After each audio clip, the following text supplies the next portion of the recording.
Hola, ¿qué tal? Buenas tardes. Soy el doctor Luis Fernando García Brand y bienvenidos a su programa El Derecho del Zurdo. El día de hoy vamos a hablar sobre la administración pública, particularmente de un escrito de Jorge Fernández Ruiz.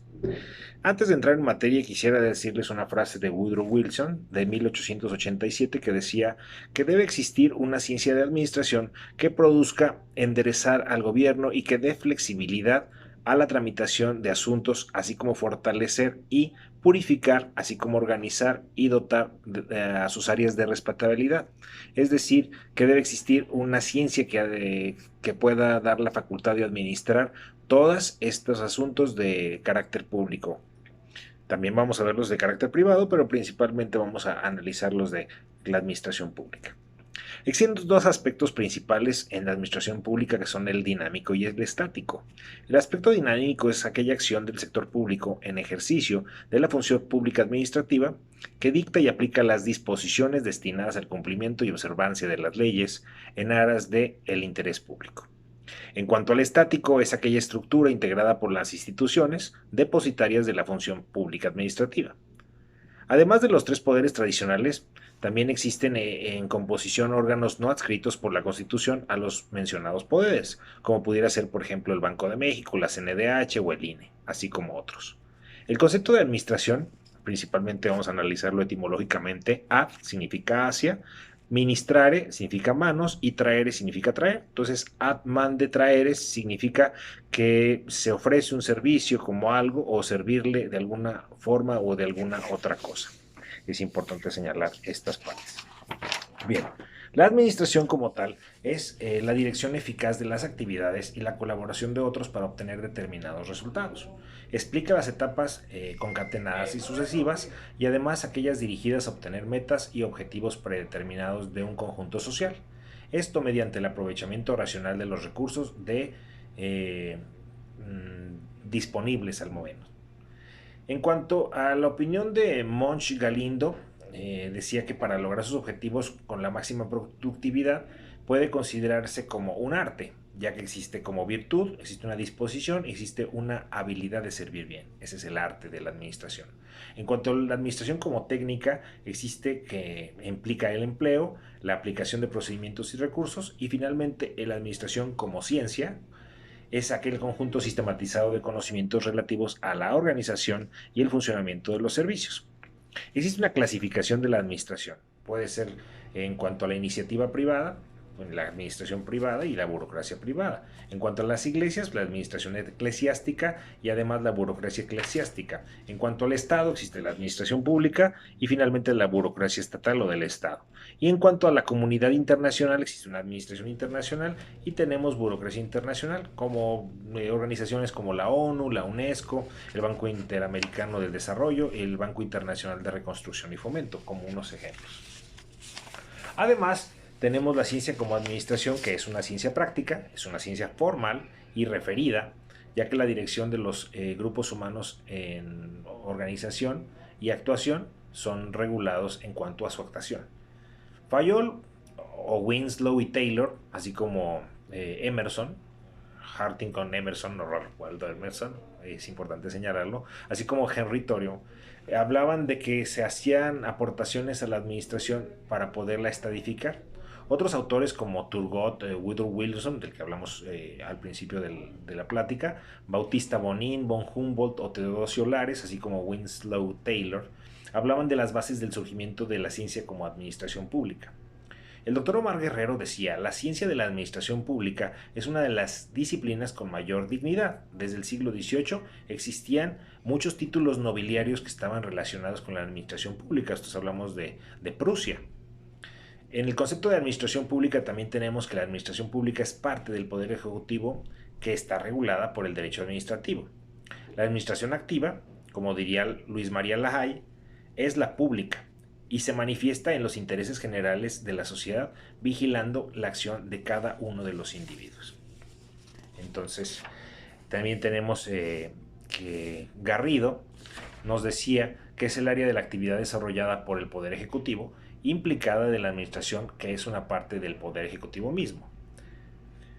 Parrida nos decía que excluyen organizaciones que como tal otorgan el derecho, como el caso de las Cortes Generales, los parlamentos autónomos, etcétera. Giannini nos decía que era importante generar o garantizar este tipo de funciones, esto es a cargo de los jueces y los tribunales. Giannini, por su parte, él nos hablaba de que es la tradición en un poder del Estado que está representado por el Poder Ejecutivo. Dimock nos decía que tiene relación con los problemas del gobierno. Existen distintas formas de administración o de organización administrativa. Estas son las centralizadas o las descentralizadas, las concentradas y las desconcentradas.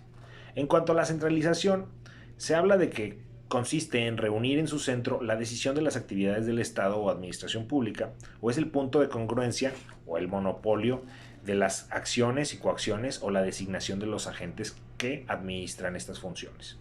¿Cuál es la ventaja de la centralización? Pues existe una unidad de dirección, existe una unidad de impulsión y una unidad de acción. Además, existe una jerarquía importante. En cuanto a la administración, también debe ser uniforme, coordinada y además tiene que ser consiguiente al burocratismo excesivo.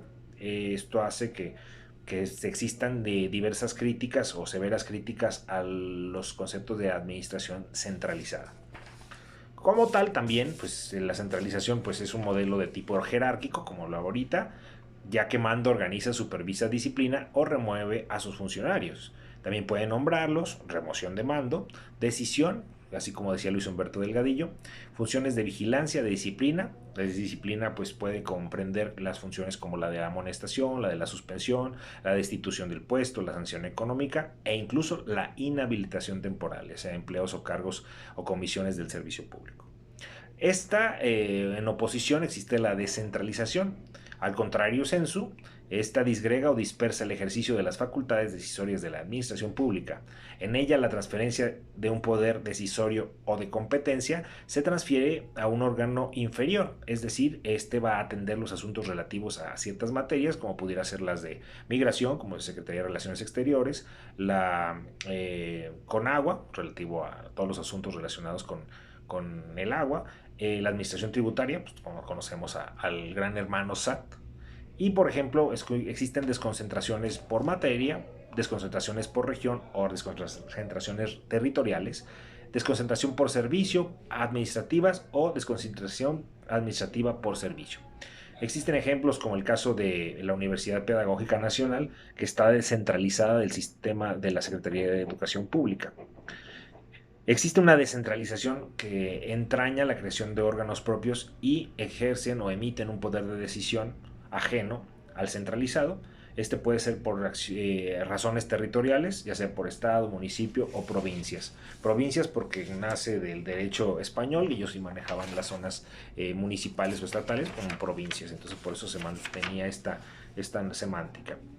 Existe otra descentralización que es la administrativa por colaboración. Esta transfiere la facultad de su prestación a los particulares mediante el régimen de concesión, las famosas concesiones, o el precarium en cuanto al derecho romano antiguo. Entonces, en la actualidad, pues como conocemos muchas concesiones, como en el caso de Aguascalientes, Veolia, por ejemplo, ¿no? que es digamos, la concesión del sistema de aguas.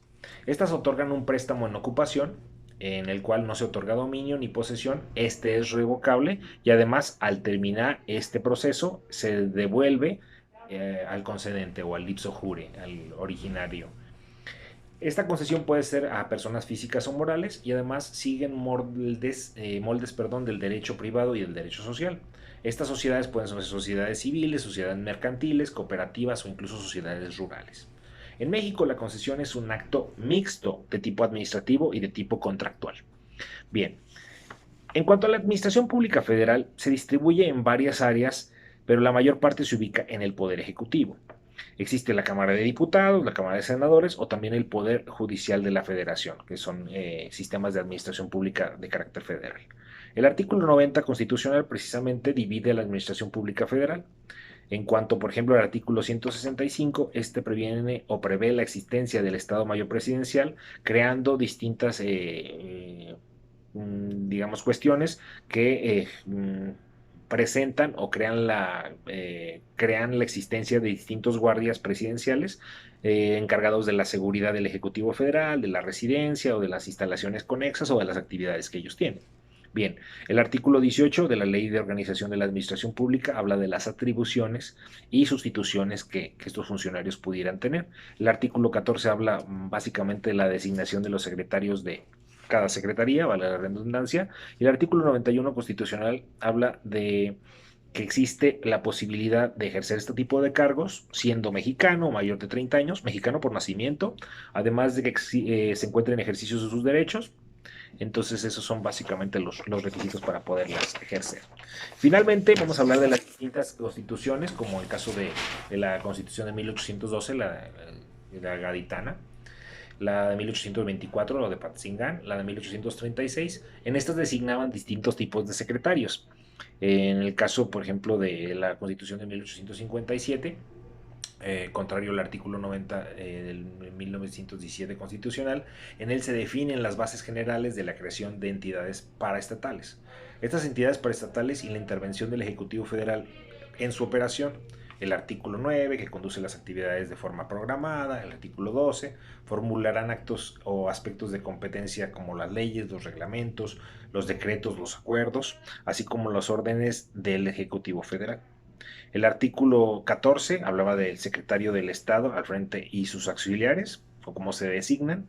El artículo 17 pueden contar con órganos descentrados o descentralizados. El artículo 18 determina atribuciones en un reglamento. El artículo 20 establece sus propios servicios de apoyo, como puede ser el de planeación, informática, programación, presupuesto o incluso recursos materiales, por ejemplo. Y la administración pública paraestatal se integra con los órganos descentralizados en las instituciones nacionales de crédito, por ejemplo, auxiliares nacionales de crédito, seguros y fianzas, etcétera.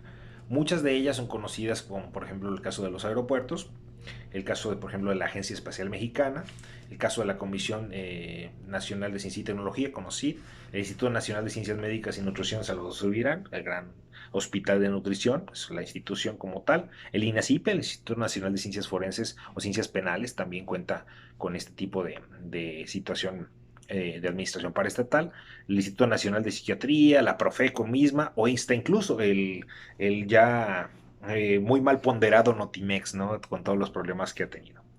Pues básicamente estas son las características de la administración pública. Es importante que las conozcamos para que podamos tener una noción un poco pues, más extensa en lo que se divide este sistema de administración pública. Bueno, pues es todo por el día de hoy. Este es nuestro programa El Derecho del Zurdo. No lo olviden que los zurdos también tenemos derecho y entonces pues nos vemos pronto en un programa distinto. Les mando un gran abrazo y un saludo a la doctora Vallejo. Hasta luego.